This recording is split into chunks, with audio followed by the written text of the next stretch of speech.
Assalamualaikum warahmatullahi wabarakatuh.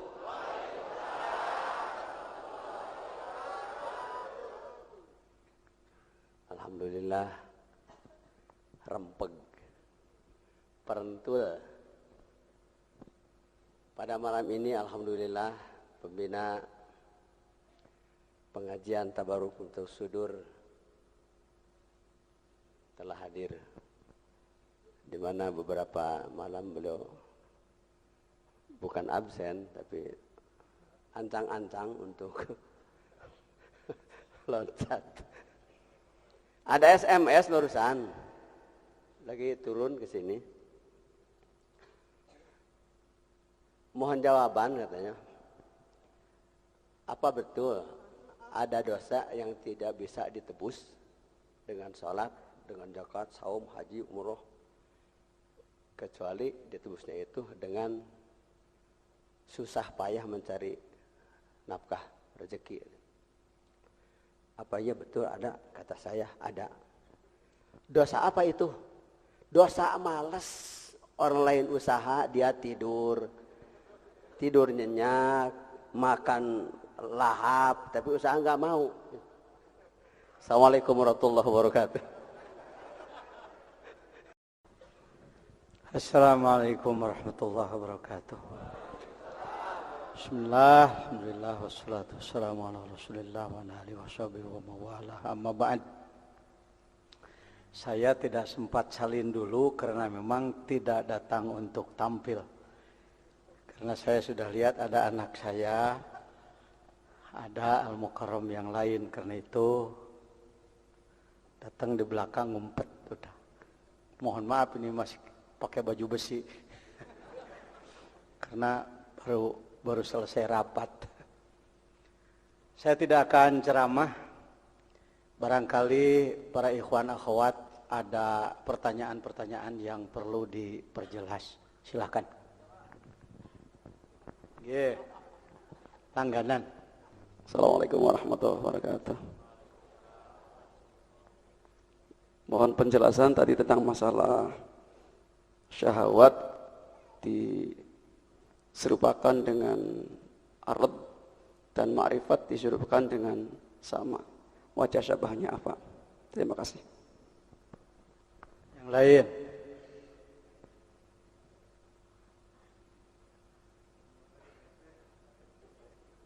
Ibu-ibu ada pertanyaan? Baik. Mangga.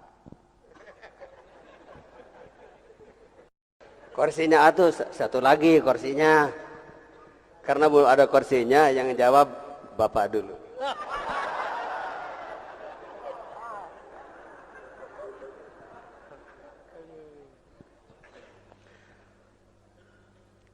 Kita mengenal istilah nafsu,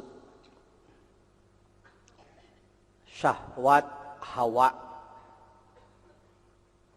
Bedakan antara hawa pakai ha, karena itu bahasa Arab pakai makhraj.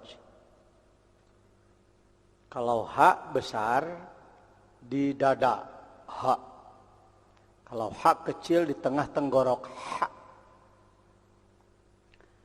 Hawa, hawa. Abina Adama wa ummina Hawa. Wal hawa hamani. Nafsu, hawa, syahwat. Sebelum saya membantu menjelaskan, menambah penjelasan, apakah ibu bapak punya nafsu? Bagus apa jelek? Silakan, jawaban bebas. Yang nyebut bagus angkat tangan. Yang nyebut jelek acungkan tangan. Yang enggak punya pendapat acungkan tangan. Saya mah bagus enggak, jelek enggak, Pak. Mayoritas umat Islam di dunia termasuk di Indonesia memandang bahwa nafsu itu jelek. Karena mengidentikan nafsu itu dengan marah. Kalau ada orang yang keinjak kakinya, lalu dia marah, kehet ya, ditinjak cokor aing babel. Kata yang seorang lagi, nafsu sih mah,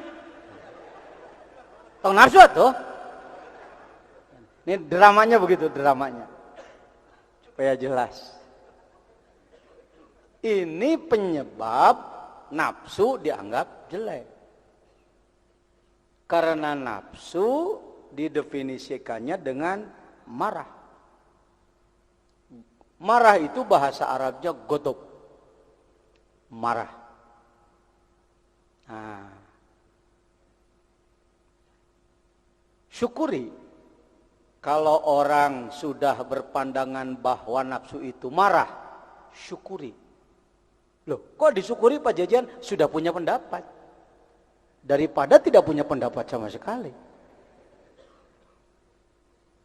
Ini Pak Jajan jadi begini setelah belajar dzikir.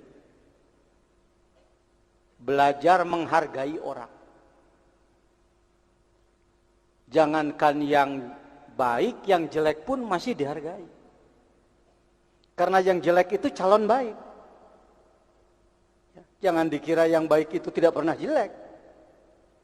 Jadi yang baik mantan jelek. Bagaimana memperbaiki yang jelek? Itu tugas dakwah. Bukan mencerca yang jelek, menjempol-jempolkan yang baik, itu bukan dakwah. Itu hakim, itu dewan juri. Kalau dewan juri yang baik, baik, jelek, jelek, itu dewan juri. Kalau dai, bagaimana yang jelek menjadi baik? Karena itu kalau saya ditanya, siapakah dai paling unggul? Dai yang akmal, pengesabah. Karena beliau selalu memperbaiki yang jelek, menyembuhkan yang sakit. Di antara pasiennya Pak Jajan. Yang ketua umum majelis ulama saja masih ngaku pasien, apalagi yang bukan. Kira-kira begitu. Ya. Apa Pak Andi? Ya. Gitu ya, apalagi yang bukan. Oh, jadi nafsu itu marah. Baik. Kok disebut baik? Sementara. Sudah punya pendapat. Lalu hawa. Hawa adalah tarikan nafsu. Karena itu sering disebutkan hawan nafsi. Tarikannya. Hawanya. Syahwat juga tarikannya.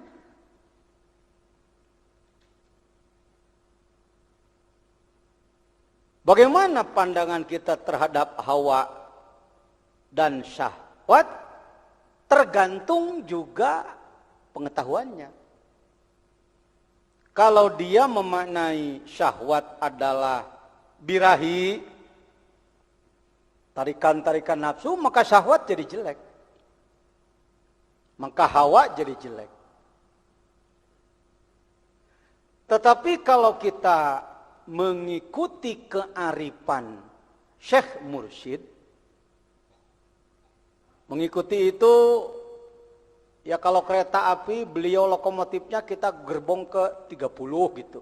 Mengikuti juga. Ya. Jangan menganggap yang mengikuti itu hanya yang dekat saja. Yang jauh juga asal mengikuti ya mengikuti. Kalau kita mengikuti cara pandangnya Syekh Mursyid, maka akan selalu positive thinking. Akan selalu husnudzon. Jadi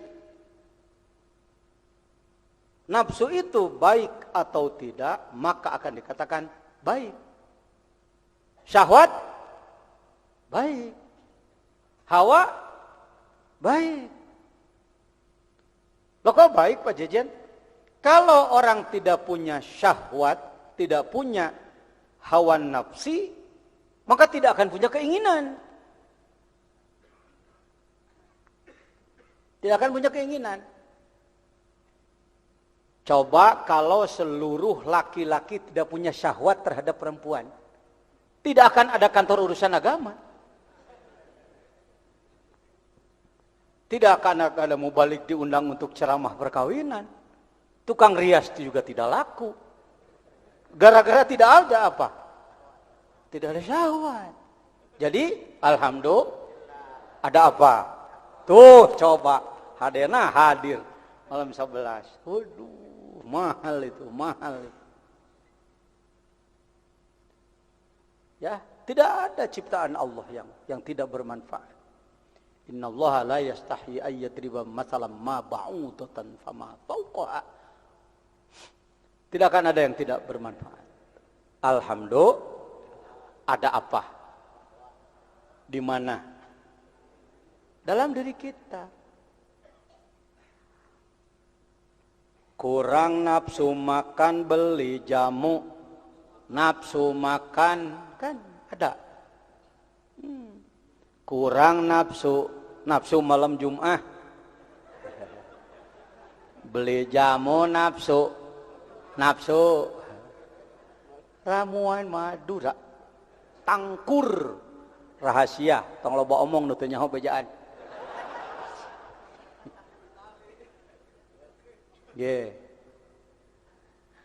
Nah, kurang nafsu sholat beli jamu.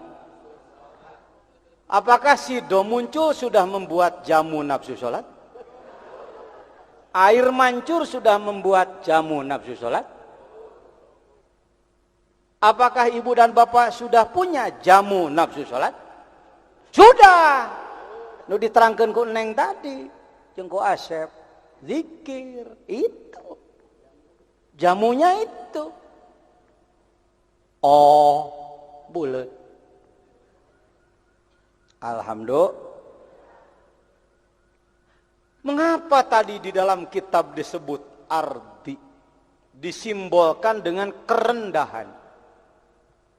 Kalau di dalam Al-Quran Allah mencontohkannya kepada Nabi Musa alaihissalam, fakhla na'laik, lepaskan sandalmu. Sandal yang dimaksud bukan nakhal, bukan na'laik, artinya Nabi Musa harus lepas alas kaki, tetapi lepaskan sifat-sifat yang rendah dalam dirimu. Syahwat ini, nafsu ini, hawa ini pemberian dari Allah, bekal dari Allah. Kalau tidak ada nafsu, tidak ada hawa, tidak ada syahwat, tadi saya katakan tidak punya keinginan. Makan, minum, berpakaian, kendaraan, dan segala macam keinginan, itulah syahwat. Bisa menjadi jatuh derajatnya manakala si syahwat, si nafsu menarik orang ini kepada akhlak yang tidak sesuai dengan aturan Allah. Syahwat pada perempuan kalau digunakan kepada istri jadi sedekah. Ayati ahaduna syahwatahu afihi ajrun? Naam. Ya Rasulullah, kalau saya melampiaskan syahwat saya kepada istri, apa saya punya pahala? Kamu dapat pahala. Ya nikmat dunia, ya pahala akhirat. Sahih hadisnya. Arba'in An-Nawawiyah. Tapi kalau Anda mulai muncul teman kita ini, syaitan ini, kata setan, musuh boleh lah. Musuhnya kan musuh basa-basi aja. Sebenarnya kan sahabat soulmate. Iya. Kata setan, gini, seenak-enak ikan gabus, kalau gabus terus gak enak. Coba sekali-kali ikan peda, lain tah. Pikir-pikir, iya ya. Kalau aku perempuan, lalu barangku diberikan pada orang lain, kok nggak copot, nggak pecah. Sebenarnya kan vitamin ya. Ini bahasa setannya nih. Jangan dulu membenci. Ya. Bener juga ya. Lagian orang nggak ada yang tahu kan ya.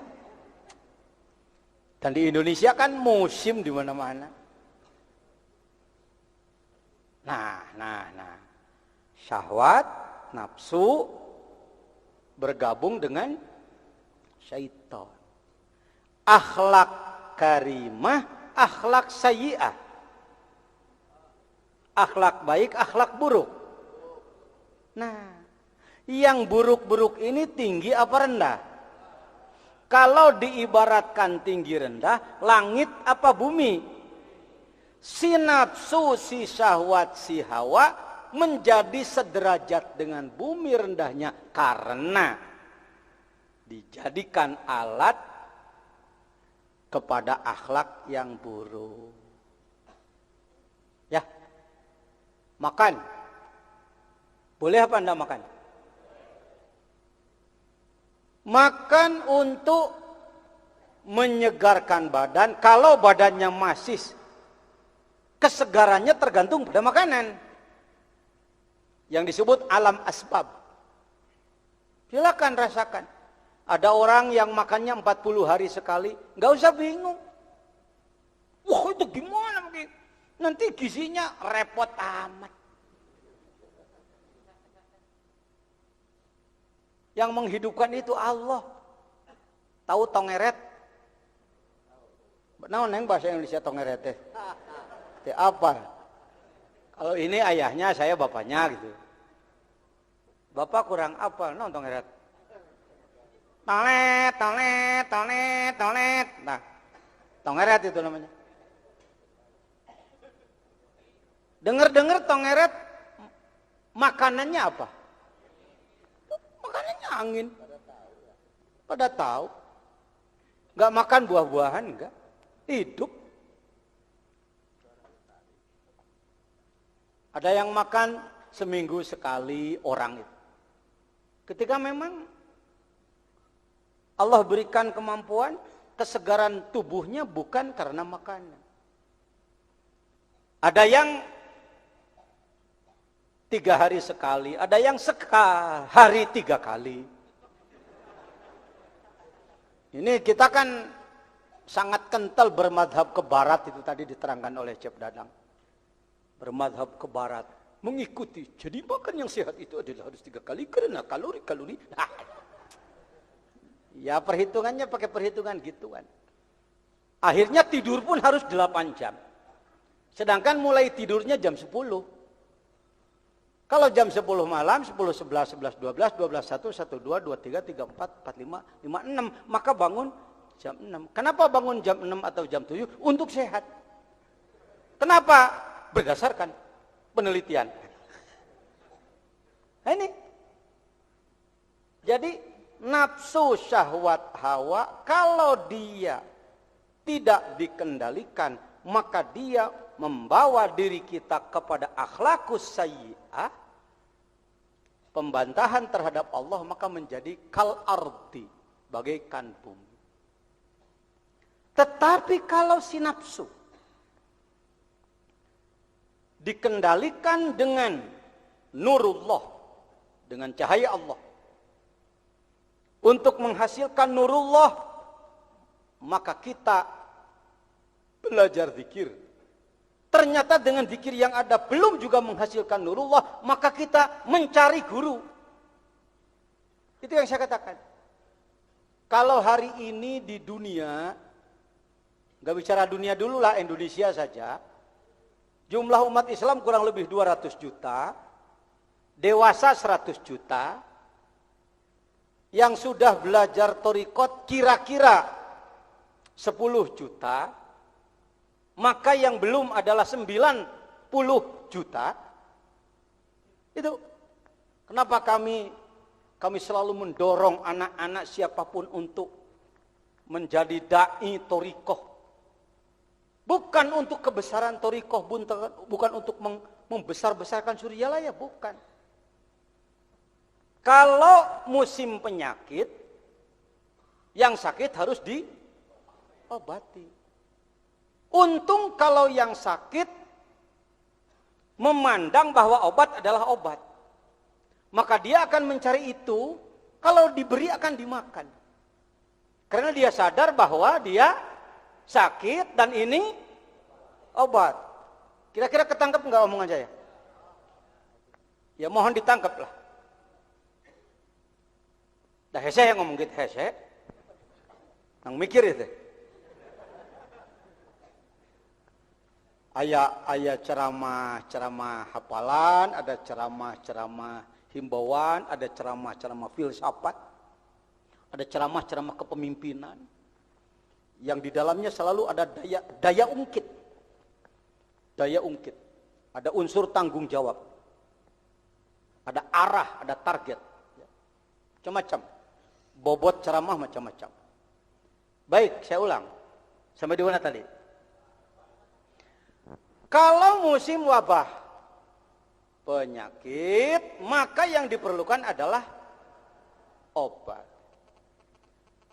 Kalau masyarakat yang sakit mengenal obat dan memandang bahwa obat adalah, maka dia akan mencari, kalau diberi obat akan memakan obat. Coba diulang, Bapak. Terjadi, terus, tuh ente mah teka tangkapnya ngomong saya. Kalau terjadi wabah penyakit, maka sangat diperlukan untuk kelancaran pengobatan, maka si sakit harus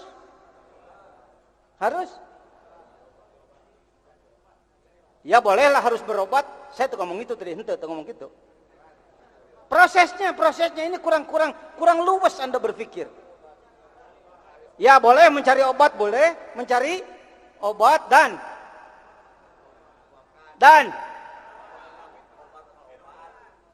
nggak ketangkep, dan harus punya keyakinan bahwa itu adalah obat yang bisa mengobati. Baru akan terjadi proses pengobatan. Kalau sudah terjadi proses pengobatan, maka bisa diharapkan kesembuhan. Itu maka saya katakan kepada para mahasiswa, para sarjana di IAILM atau dimanapun sekarang, sudah banyak perguruan-perguruan tinggi lain yang ikut pola IAILM, pesantren sarjana. STAI Sukabumi, 700 calon sarjananya bulan kemarin di pesantren kilatkan dulu di pesantren Az-Zainiyah, pesantren kami. Kenapa? Karena ingin pembekalan tasawuf. Baik. Jadi harus punya keyakinan bahwa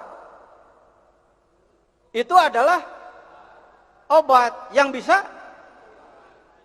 bila mana si orang yang sakit sudah berpandangan bahwa, maka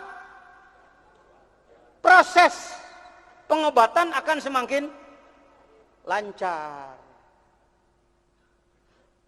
Tapi bila terjadi wabah penyakit dan orang yang sakit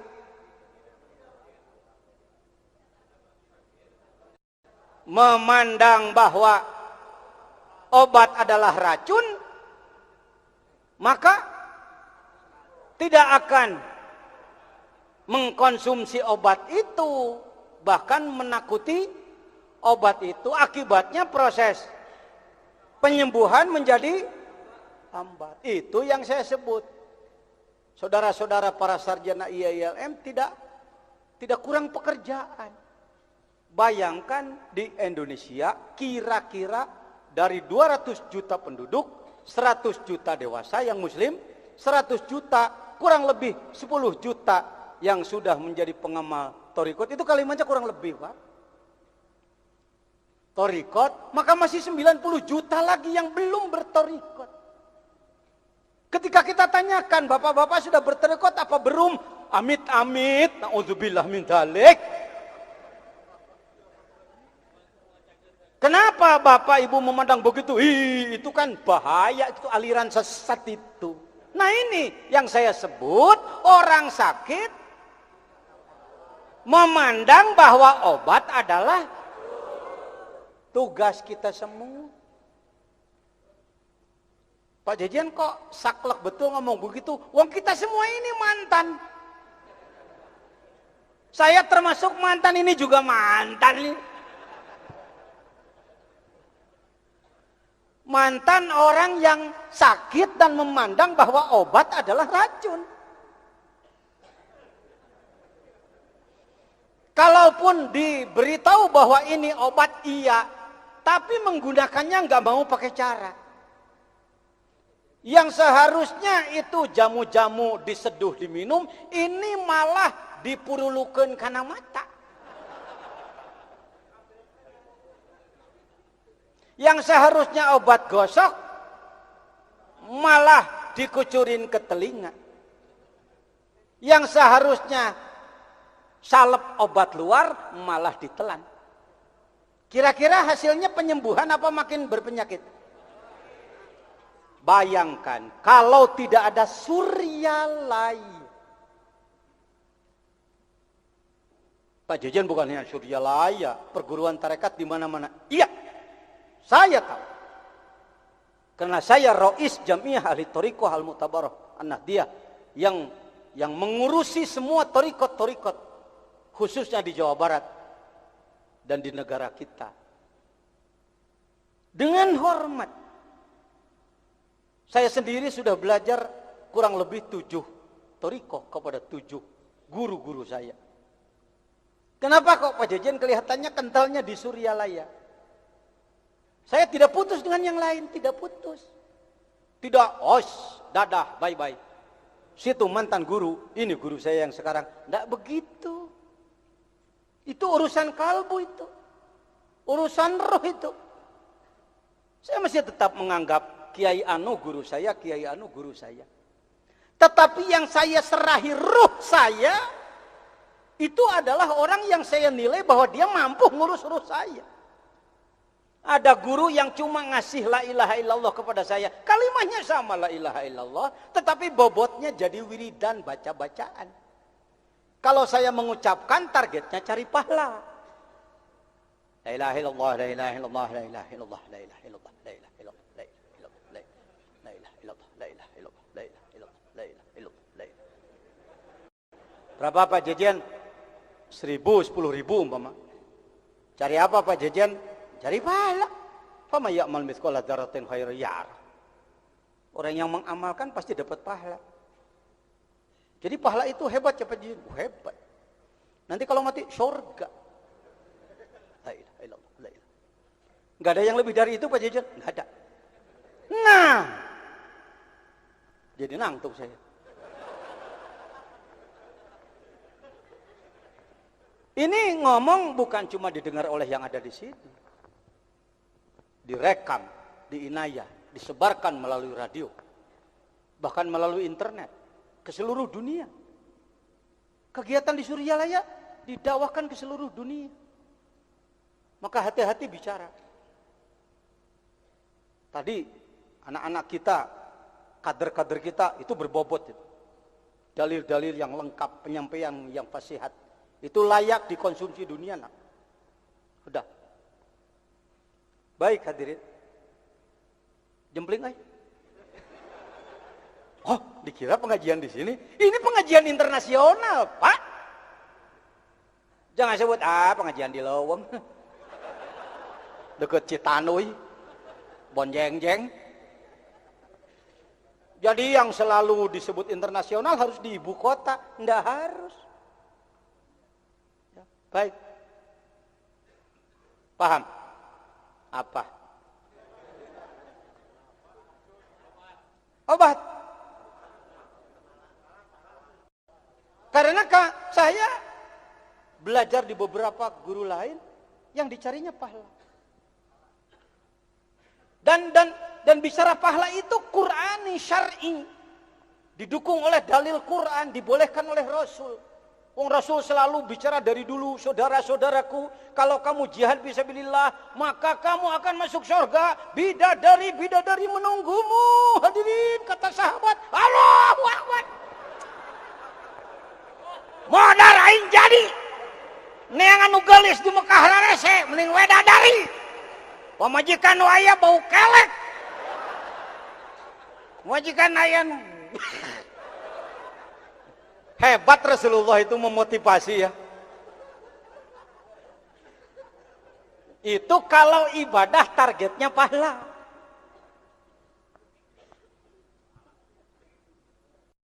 Kalau dapat pahala dari Allah itu hebat. Qur'ani. Dan ini yang mendominasi pemikiran mayoritas umat Islam dunia. Bukan hanya masyarakat, bahkan ulama sarjana. Sawab. Pahala. Jadi Pak Jejen nggak boleh pengen pahala. Di tahap pengen pahala, harus pengen pahala dulu. Sebab dialah pembangkit untuk amal. Kenapa kamu beramal? Supaya dapat pahala. Jadi kalau nggak ada pahala, nggak amal. Oh, di kelas itu, ayo ngomong pahala terus. Tapi setelah Anda bertemu dengan mursyid kamil mukammil, pembimbing ruh yang sempurna, tidak akan banyak bicara pahala. Kenapa kamu ibadah? Karena syukur. Ya Rasulullah, kenapa engkau sholat sampai bengkak? Afala uhibbu an akuna abdan syakuro. Dosamu sudah diampuni. Rizki tinggal minta. Buat apa sholat sampai bengkak begitu? Pengen syukur. Tah bager bisa hayangnya holewih na surya layate didinya. Numadak nukieu nyepotnya di surya layat. Sebab sabeh dituan pahala. Bahkan di dalam kitab Al-Anwarul Qudsiyah yang saya dihadiahi oleh pengersabah melalui tangan beliau. Bagi saya, fotokopi Anwarul Qudsiyah dari beliau adalah sejarah. Kalau sekarang di PWNU Jawa Barat, ada manakiban setiap Sabtu akhir. Sedangkan dulu, kurang lebih 30 tahun, ulama Nahdlatul Ulama Jawa Barat adalah paling kebanyakan benci torikot, benci suryalaya. Sekarang justru sebaliknya, setiap hari Sabtu Anda mendengar gema zikrullah. La ilaha illallah. Ada yang bergumam, waduh PWNU dikuasai suryalaya ya. Ada yang bergumam. Ya silakanlah. Ini antara lain karomah pangersa abah dari Allah melalui kitab yang diberikan melalui tangan beliau kepada saya. Saya di Pekalongan waktu Muktamar Jamiah Thoriqoh memberikan jawaban tentang Robito. Cerita dulu sedikit. Di antara masailut Thoriqiyah adalah bagaimana hukum Thoriqoh di saat berzikir. Bagaimana hukum Robito di saat berzikir. Dari 500 peserta komisi Bahsul Masail, ada 17 ulama besar tasawuf se-Indonesia yang memberikan jawaban. Dan yang terakhir ke-18 saya. Yang 17 mengatakan haram.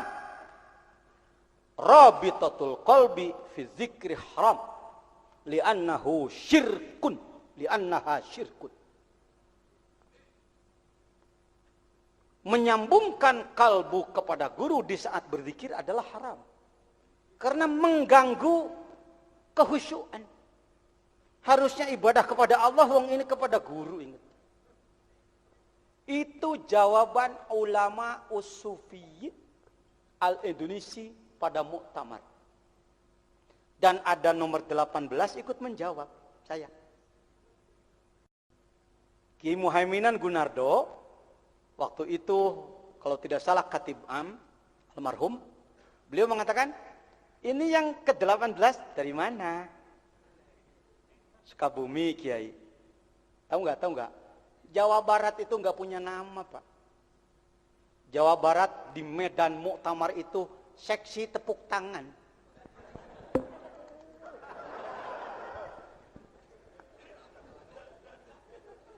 Kau yang disebutnya seksi emprak sih. Bengong kayak.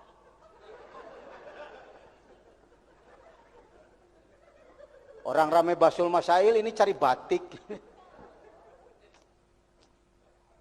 Nggak bisa nolak, karena wong saya saksi. Bagaimana? Suka bumi apa suka NU? Suka dua-duanya, Kiai. Saking guyone Ki Muhaiminan ning wong cilik niki kepada orang baru kayak begini, ini kok ada orang begini. Jawa Barat kok ikut-ikutan mau jawab, gak ada kamusnya. Kira-kira begitu. Ya belajar, Kiai. Ayo silakan. Karena anak bawang ya dianggap anak TK mau belajar ngomong. Mohon maaf al-mukarramin, para ulama sufi besar Indonesia. Saya orang bodoh dan saya orang baru. Hemat saya, probitoh di saat berzikir itu harus. Ini berani amat anak. Yang 17 orang-orang besar yang sudah diberi soal 2 bulan sebelumnya, sudah mutolaah puluhan kitab, menyatakan, Kiai ikut gak waktu itu? Ikut ya? Nih ikut ya? Ikut nih Kiai Saleh nih. Banyak saksi saya. Ini malah anak baru nongol berani berseberangan. Tetapi di NU tidak dipangkas kalau berpendapat. Diberi peluang dulu untuk berargumentasi. Punya marojek, punya referensi atau enggak. Apa ada dasar, Kiai? Insya Allah ada. Yang saya bawa izin Allah karena saya peserta dadakan kitab Nuti Pangersa. Fotokopian. Saya ambil waktu mau berangkat. Barangkali ini manfaat. Ini karomah itu bukan harus melihat guru terbang. Bunuh orang dengan kedipat. Mati. Wah! Selalu Indonesia senangnya kantong ajaib. Sendal ajaib. Cincin ajaib. Mau yang ajaib nggak disebut ajaib. Sudah punya yang ajaib belum? Itu matamu ajaib. 40 tahun dipakai nggak pernah ganti oli. Ajaib. Itu kepunyaanmu ajaib. Kok kalau dekat-dekat yang bau-bau begitu bisa bangkit? Wa fi anfusikum afala tubsirun? Gigimu ajaib. Kenapa tadinya nggak ada sekarang jadi sudah ada? Kalau sudah begini kok nggak terus panjang di sini?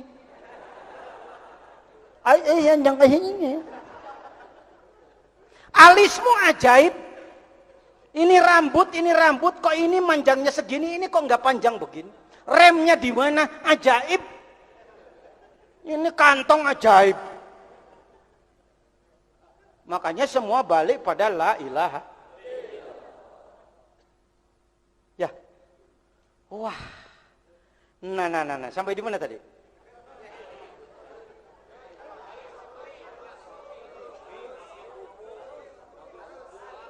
Ambil buku. Lalu saya baca kalau tidak salah halaman 461. Wong 500 halamannya sudah saya baca semua. Jangan muji-muji saya, ikuti. Pak Jojian hebatnya udah terbaca semua. Jangan hebat-hebatan. Kalau saya hebat kamu ndak ikuti, kamu ndak ke bagian hebatnya. Jadi penyanjung aja. Baca oleh Anda. Waduh Pak, sulit Pak, gundul Pak. Yang gondrong cari. Pak, sulit Pak yang gondrong Pak, terjemahannya sudah dibuat oleh Ustaz Ali Muhammad. Ayo nak, ayo baca. Nah lalu saya baca kira-kira 10 baris. Wa'lam anna robi total qalbi fi dzikri syai'un aham dan lain sebagainya. Akadul adab disebutnya. Di NU ada azimah. Azimah itu bukan jimat yang selalu dipakai di sini. Azimah itu sesuatu yang berada di posisi penting. Apa? Kemampuan membaca. Kalau sudah dengar orang punya pendapat, lalu punya argumentasi, dan dia baca alasannya, berapa baris atau berapa halaman, tanpa cacat bacaan, i'rabnya tidak cacat, sorobnya tidak cacat, tarkibnya tidak cacat, sigotnya tidak cacat, orang sudah ngukur. Untuk jadi orang seperti ini, kira-kira nyantrennya harus 20 tahun. Orang udah ngukur. Ya, kalau yang gondrong dibaca nggak cacat, memang biasa itu. Tapi yang gundul, panjang, sulit dibaca nggak cacat, ketahuan ini keahliannya. Saya mencoba membacakan sekemampuan yang ada, maka dinilai oleh 500 yang hadir, bacaan tanpa cacat, alasan kuat. Akhirnya sang moderator Al-Mukarram Kiai Haji Muhaiminan Gunardo, beliau mengatakan, Kiai, kitab apa itu? Hei, kalau tinju di atas ring, menang jadi juara, kalah dapat bagian. Ada uang darah lah, kalau enggak uang keringet. Coba kamu tinju di belakang toko, walau kamu menang enggak jadi juara. Ya, jangan senang amatiran kalau hidup. Profesional, di atas ring, kalah jelas. Menang jelas. Kalau di ring muktamar yang 5 tahun sekali, seorang pengurus idarah mulia pusat meminjam kitab kepada utusan daerah, itu poin itu. Itu poin itu. Kiai, kitab apa itu? Anwarul Ghuziah. Apa boleh saya pinjam? Boleh. Ini karomah guru. Saya kata. Karomah guru. Mukjizat itu bukan selalu harus punya tungket dipukulkan jadi jalan. Bukan hanya itu. Tapi Allah memberi jalan. Lautan masalah ketika datang tongkatnya dari Allah, maka jadilah jalan. Dibaca oleh beliau. Iya. Kita lanjutkan soal kedua, ketiga, keempat.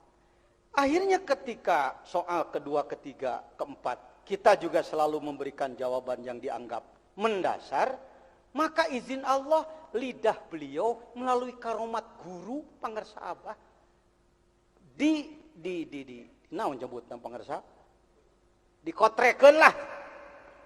Ya, sok kotrekeun naon bahasa Indonesiana. Ya, ditakdirkan di Lauhil Mahfuz sana agar beliau membicarakan sesuatu yang mungkin sebenarnya dari hati beliau tidak ada begitu. Ini yang namanya disebut nonton karomat.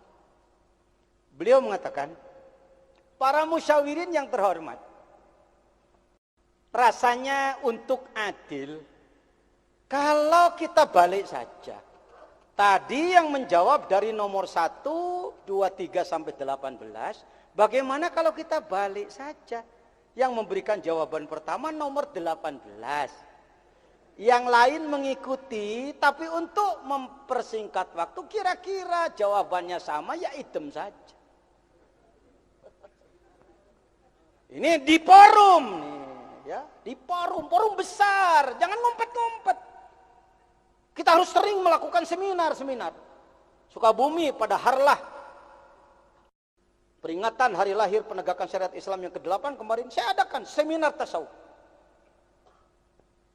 Karena di Sukabumi banyak kelompok Wahabi, saya undang Profesor Ahmad Tafsir yang terkenal sebagai orang Muhammadiyah. Orang Sukabumi bengong ada Muhammadiyah jadi wakil talqin tarekat. Orang taunya kalau Muhammadiyah harus memusuhi tarekat. Ini datang profesor yang Muhammadiyah tarekat. Jadi Nahdi Muhammad Torsi. Ya Nahdi Nahdiyin, Muhammad Muhammadiyah, Tor tarekat. Ibu Sri Mulyati dan Dr. Haji Tahir dan saya. Nah, dibuka, silakan cecar kami dengan pertanyaan. Jangan mengembangkan tarekat ngumpet-ngumpet, takut ditanya. Ya, belajar. Untuk menguji kebenaran itu harus open, terbuka. Nah, setelah itu, setelah menjawab, akhirnya sampai zuhur kira-kira selesai 7 masalah. Setelah zuhur saya istirahat saja. Izin Allah, maka Jawa Barat dianggap naik ke papan atas. Dampaknya adalah Jawa Barat harus cepat konferensi tingkat provinsi. Dan izin Allah, daerah lain tidak sanggup menjadi pribumi konferensi karena harus menanggung jawab segala biaya. Tiud, istilah pengersa. Kenapa Pak Jejen berani? Karena terdidik oleh pengersa guru. Kalau mau jadi murid pengersa Abah, harus menjadi kiai ahli korban. Bukan kiai yang mengorbankan. Salah satu pendidikan korban adalah menyediakan biaya untuk manakiban. Rata-rata 1.000 orang setiap malam 10. Jadi kira-kira mohon maaf per bulan ya 5 juta. Menyediakan. Karena sudah terbiasa puluhan tahun setiap bulan mengeluarkan biaya untuk kepentingan agama, maka ketika ditawari untuk menjadi pribumi konferensi, saya katakan berapa biayanya Kiai? 165 juta Pak Kiai, insya Allah. Nah, dilaksanakanlah, bahkan tidurnya pun di hotel. Kata mereka, belum pernah terjadi konferensi Nahdlatul Ulama kok tidur di hotel. Saya katakan, itulah Khawarikul Adat. Jadi Khawarikul Adat itu sekali lagi jangan cuma nginjek air, jalan di atas air. Ibaratnya orang kelelep ini enggak, kan itu ngapa kancang. Biasanya orang korban 1 juta aja gemeteran. Komo kiai resepna kitu we tibatur. Kita dididik oleh mursyid untuk kita yang mengeluarkan. Itu Khawarik itu. Luar biasa, biasanya narik ini ngeluarin. Ayo jangan ngejar-ngejar karomat yang neko-neko macam-macam. Karomah itu keluar biasaan. Biasanya jam 2 tidur ini bangun. Biasanya ngopi ini sholat. Biasanya ngerokok ini zikir. Itu Khawarik itu. Ya. Utlubil istiqamah wala tatlubil karomah. Kejarlah istiqomah ibadah. Jangan kau kejar keluar biasaan. Wong luar biasa sudah ada pada diri. Baik. Lah, singkat cerita. Maka izin Allah, bagi saya tidak akan terhapus dalam sejarah hidup saya. Dari pengersa Abah melalui tangan beliau kepada saya. Dan ternyata di dalamnya ada sesuatu untuk digunakan dalam sebuah event yang hasilnya sekarang 26 daerah tingkat 2 se-Jawa Barat. Kurang lebih rata-rata ulamanya 5.000 kali 25 adalah 125.000 ulama yang tadinya benci terhadap tarekat, tidak senang terhadap Suryalaya, berubah atas izin Allah. Alhamdulillah. Maka oleh beliau di masjid-masjid agung, di masjid-masjid besar, di masjid-masjid tingkat nasional, tingkat provinsi dihidupkan amalan-amalan zikrullah thariqah ini gayung bersambut. Alhamdulillah.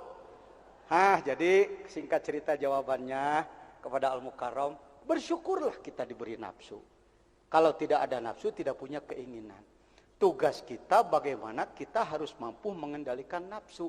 Mengendalikan nafsu itu bukan pekerjaan remeh-temeh. Lebih sulit daripada nyari ilmu. Lebih sulit daripada memimpin masyarakat satu kabupaten. Ngurus nafsu sendiri lebih sulit daripada mimpin manusia puluhan ribu. Ngurus nafsu itu ibarat ngurus singa yang buas. Baru dibawa dari dalam hutan. Senangnya apa? menerkam dan menerkam dan menerkam. Kita harus merubah dia dari singa buas menjadi singa jinak. Singa buas menjadi singa jinak harus dilatih apa enggak? Yang melatihnya pawangnya apa amatiran? Kalau amatiran ngurus singa buas, maka dia dimakan. Mengapa kita semua datang ke Suryalaya? Karena Pangersa Abah adalah orang yang sudah berhasil menaklukkan nafsunya, maka beliau oleh Allah diberi izin untuk membimbing nafsu orang lain. Paham? Cuman sekarang banyak orang ustadz pengen jadi ustadz kalbu, pengen jadi ustadz ngurus hati. Saya senyum, apa lu udah? Kalau cuma menerangkan, anak TK juga bisa. Kalau cuma menjelaskan, anak TK juga bisa. Kasih TK aja dia. Kalau cuma menjelaskan, tapi membimbing. Jangankan membimbing orang lain, membimbing diri sendiri saja sulit. Ya, masih panjang jawaban, karena itu saya serahkan pada beliau. Itulah Bazul Ashab. Ketika kami berdua menghadap kepada beliau, para sahabat, ini wajib kita syukuri. Kita bukan saya, bukan kami berdua, wajib kita syukuri. Yang tadi itu. Bisa obat jadi racun kan? Bisa racun jadi obat. Para sahabat bertanya, mustaq dari apa itu jajan itu? Pengambilan dari bahasa apa jajan itu, kata Abah. Kami berdua diam, nggak jawab. Beliau jawab, Zainal Abidin Abah. Ditambah ku Abah ya, katanya. Bazul Ashab. Saya baru dengar itu, Bazul Ashab. Tahu dulu Ashab. Ya, sahabat, Ashab. Ini sampai digerem, Bazul Ashab. Abah ngetes murid beradab enggak sama guru. Apa itu Baz? Kami berdua diam. Kalaupun tahu tidak perlu jawab, karena bukan nanya untuk dijawab. Raja Wali. Al-Ashab, Baz itu burung Raja Wali. Abah bilang burung Raja Wali. Jadi nyebut elang Abah. Burung Raja Wali. Al-Ashab, terbang melayang-layang. Kalau burung Raja Wali terbang melayang-layang, enggak merem matanya. Gini.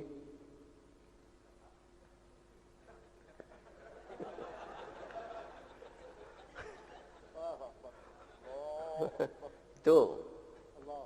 Jadi, pertanyaan satu saja tidak akan selesai satu malam. Jadi yang disebut terbang itu tidak harus melayang-layang, kata seperti dalam film Jin dan Jun. Nah, ini terbang. Seperti Tuan Syekh terbang melayang-layang di atas murid-murid di madrasah beliau. Terbang. Ilmu. Jadi pengarsa Abah ngambil ini bukan hasil mengajukan proposal. Saya pengen nama ini. Ternyata beliau ngambil nama Bazul Ashab. Terbang melayang-layang. Itu julukan gelar Syekh Abdul Qadir itu. Salah satu nama Syekh Abdul Qadir, Bazul Ashab itu. Burung Raja Wali terbang melayang-layang. Terus, ini kan politikus. Kalau saya mah politikus, saya mah. Ini politikus. Jadi abah ngambil terus terbang. Dulu kepada saya pengarsa abah mengatakan, masih jauh perjalanan teh. Loba keneh ulama can bauh kana torekan. Nah itu. Jadi perjalanan Suryalaya itu paling tidak untuk memperkenalkan kepada para ulama tentang thariqah. Baru diterangkan. Kan min bilisani qaumihi. Buktinya sampai diungkir balik. Dari nomor 18 dari nomor 1. Yang tadinya ikut yang 17, akhirnya yang 17 ikut yang 1. Kalau bukan dijungkir balik oleh ini, ini yang ngatur.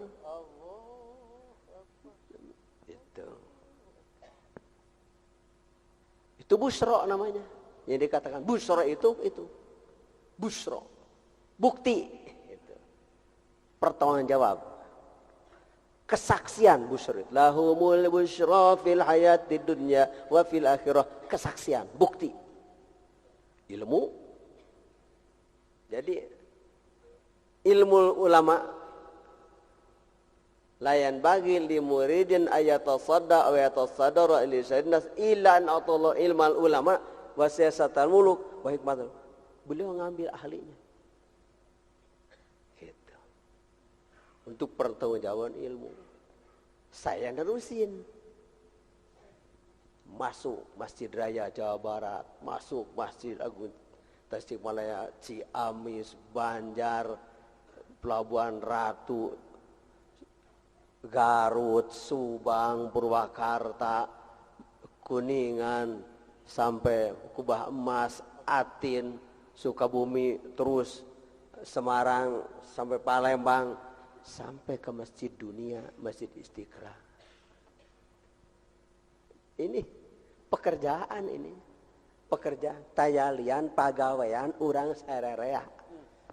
Tidak bisa, siapapun tidak akan ada yang mampu menghalang. Kalau ini Saifullah Maslul, tidak ngasih proposal saya juga. Allahu Akbar. Tambah Saifullah Maslul, pedang terhunus. Bukan untuk nebas orang. Tapi kalau ada orang mau nyambar, ya sudah tinggal pasang aja begini. Kalau pedang sudah terhunus, tinggal tidak usah ditebaskan, begini aja sudah. Samurai. Bukan samurai sabuk, itu mah mintu, samurai sabuk mah tajam itu. Saifullah Maslul juga, Syekh Abdul Qadir. Bukan kami berdua, Abah yang ngasih. Kalau di dalam ayat Al-Fuyudatul Bani kan dua imamani itu, yang satu melihat ke bumi, yang satu melihat ke langit. Yang satu keluar, yang satu ke dalam. Yang satu ke atas, yang satu ke bawah. Yang makanya ada bumi adalah bumi di mana? Di bawah, langit di atas. Yang tadi itu bawah dan atas itu penting dua-duanya. Oh, antarja Gatot Kaca. Kalau wayang antarja ke bumi, Gatot Kaca ke langit. Ini perentul orang sebanyak ini karena ada yang di atas dan di bawah kan. Jadi begini.